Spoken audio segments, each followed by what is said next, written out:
Hello. Ang pausapan natin patungkol sa pag-surrender daw ng 8 Partido Komunista na kung saan ay ginawa ng kwento ng makakaliwa.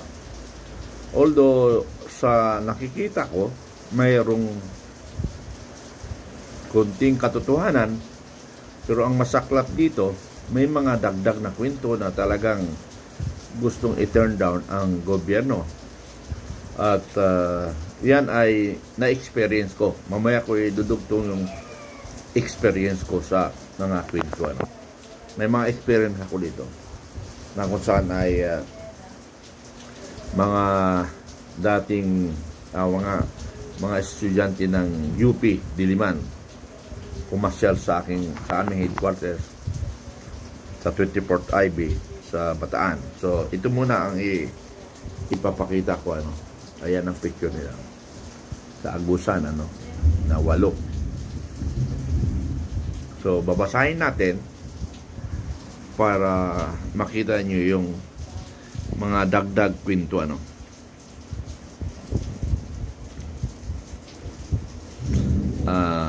Ang nagpalabas nito ang Akbayan.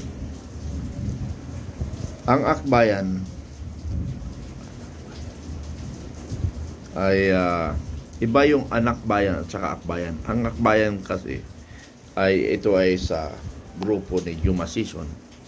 Ang Anak Bayan ay yan yung kay Risa Hontiveros. Magkaiba, no? Ang kay Risa Hontiveros, Anak Bayan. Itong Akbayan ay kila Castro.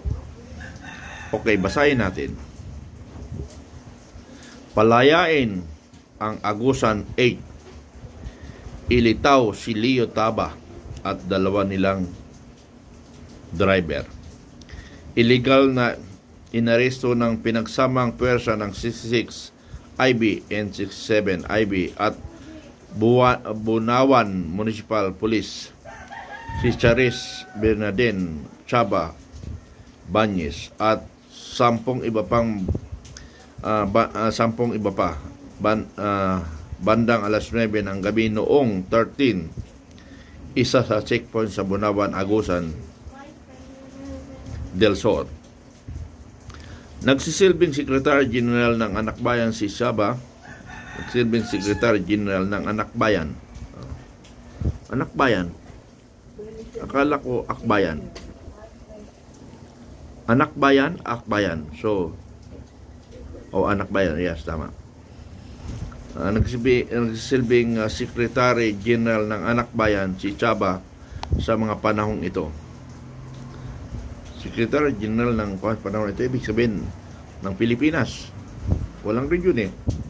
Sa mga panahong ito, nangunguna ang Anak Bayan sa laban para sa karapatan ng edukasyon, gaya ng paglaban sa paghihirap na K-12, budget cut sa education at pagtaas ng matrikula.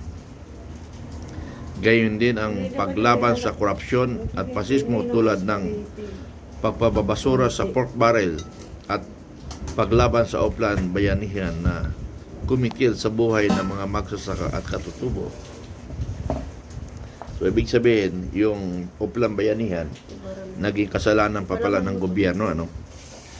Matapos harangin ang kanilang sasakyan at pinababa sila at pinadapa ng 2 oras habang hinahuluglog ng mga militar at pulis ang kanilang sasakyan at kinumpiska ang kanilang mga gamit na walang search warrant. Kasi ang search warrant, nagagamit lang yan kung matagal na ang krimen. Pero kung on the spot na krimen, hindi na kailangan ng search warrant, di ba?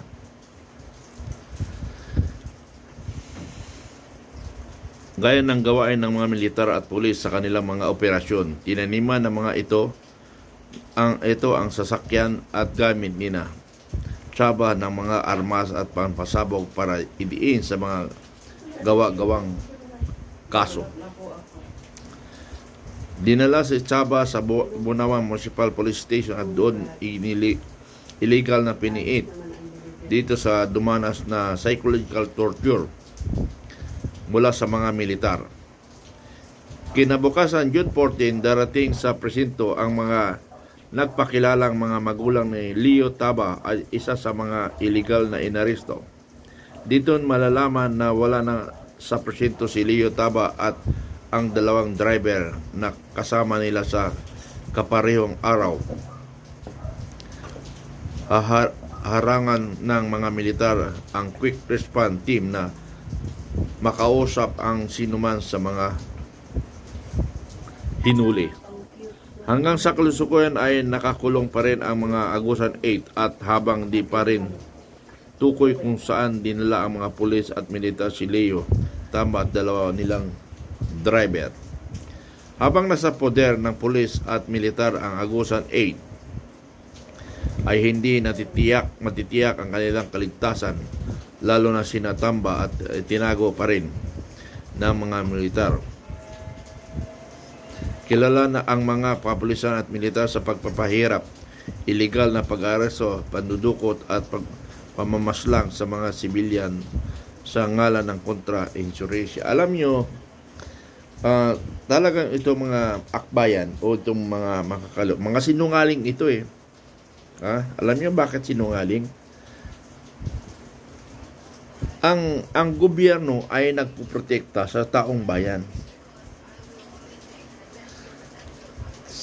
Sa punto na ito na isa akong militar, ramdam ko na hindi ganun ang gawain ng militar.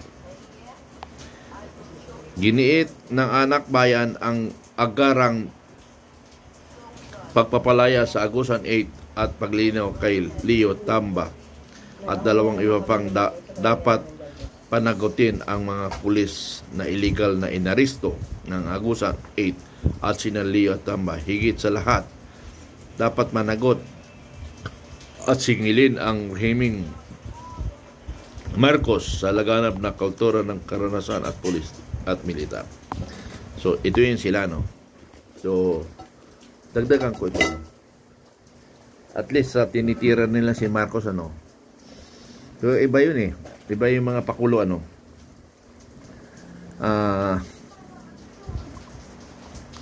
Alam nyo, nangyari sa akin yan, na mga task force detainee, ano, pumunta sa kampo namin sa 24th Highway sa Bataan. Balanga, Bataan, na kung saan ay hinahanap nila yung dalawang UP student na inakusa para kay Palparan. Sa akin hinanap yun. Pinapasok ko sa headquarters. Unang salang namin, ano, mga more 50 sila, may mga foreigners pa nga eh. Saka mayroong mga taga-Commission Human Rights. Unang saltada ng salita ko sa kanila, "Ma'am, sir, magandang hapon po. Tinanggap namin kayo sa headquarters. Kung kayo ay sasabihin na kayo ay representante ng Partido Komunista, kakausapin ko kayo. Pero kung itatanggi nyo na kayo ay hindi representante ng Partido Komunista, hindi ko kayo kakausapin. Unang-una kako ay maglulukuhan lang tayo. Nasyak yung mga ng grupo. May isang lawyer, may isang doktor. Nasyak sila sa salita ko. So, walang nagsalita. Kasi nga, hindi nila alam ang sagot eh. Ano? Hindi nila alam ang sagot. Sasabihin ba na sila ay representante o hindi? Pag sinagot nilang hindi, ay talaga, hindi ko kayo kasapin. Eh, bakit nandito kayo? Para ano? Hanapin yung dalawang UP student. So, na-blanco sila. Ang nagsalita, yung nanay ni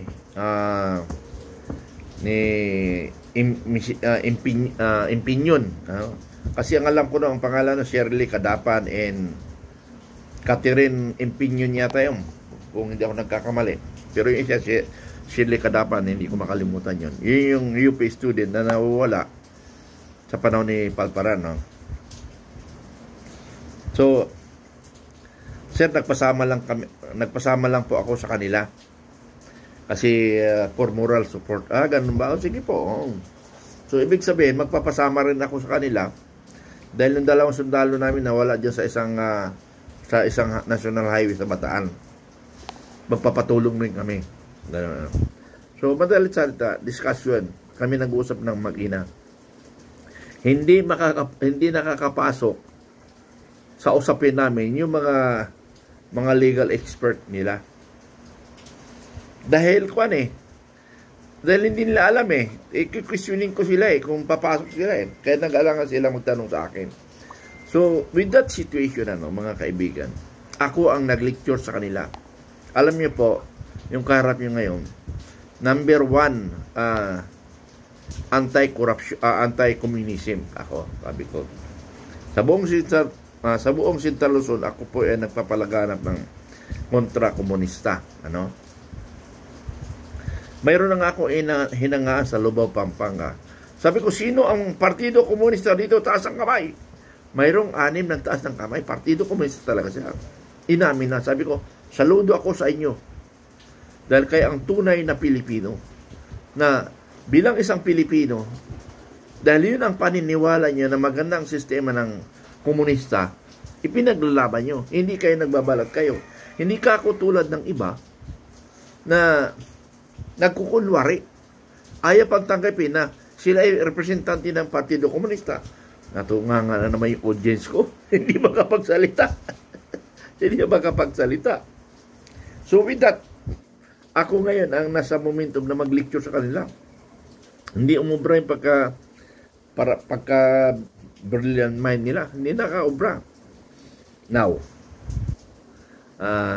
siguro mahaba ng lecture ko sa kanila, may isang pumasok parang foreigner, Do you mean, Major Mitran, you categorically deny that the 2 girls are not around in this camp?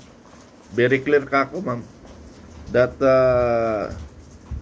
Sel Kadapan is not around in this camp, sabi ko. May isa na naman sumalita. Ganun rin sinagot ko. So, sa ganung usapan, yun pala, yung bago ko introduction ko, sabi ko, kung hindi nyo aminin na kayo ay Partido Komunista, maglulukuhan lang tayo. Yun ang dinugtong ko. Kaya nga, nung mga bandang huli na, naglulukuhan na lang kami. Dahil, sabi niya, di natapos sa usapan, sabi niya, pwede mo bang mag-ikot kami sa kampo? We are open. Pasalan nyo. Kung saan nyo gusto. Pwede bang magpa-picture? Di magpa-picture kayo. So, umuwi na. Pero may order si General Tolentino na, that time si GPA, si General Tolentino, na walang pwedeng pumasok sa loob ng kampo na mga makakaliwa. Pero with that, decision ko yun. Kasi kung hindi ko papasukin, baka mas malaking issue na lalabas. Pinapasok ko. Decision ko yun. Hindi naman ako sinita ng General Tolentino. Okay.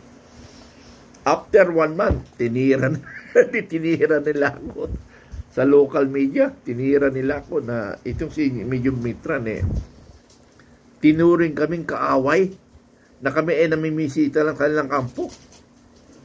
Na sinasabi niya pag hindi daw aminin namin na sila ay hindi Partido Komunista ay hindi tatanggapin sa kampo. Tingnan mo kabaliktaran ngayon ang sinasabi nila. Parang katulad itong binasa ko ngayon. Binabaliktad niya ngayon ang gobyerno, ang militar at pulis.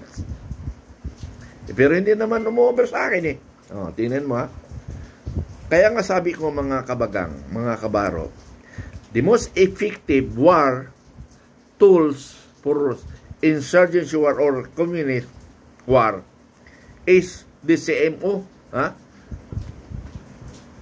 Effective ang CMO sa labanan ito. Magaling ka magsalita. Kasi pag hindi ka magaling magdepensa, paglalaroan ka lang ng Partido Komunista. So, ganun ang nangyari. Umuwi silang luha, pero after a month, tinira ko ng tinira. Ngayon, kung gusto nyong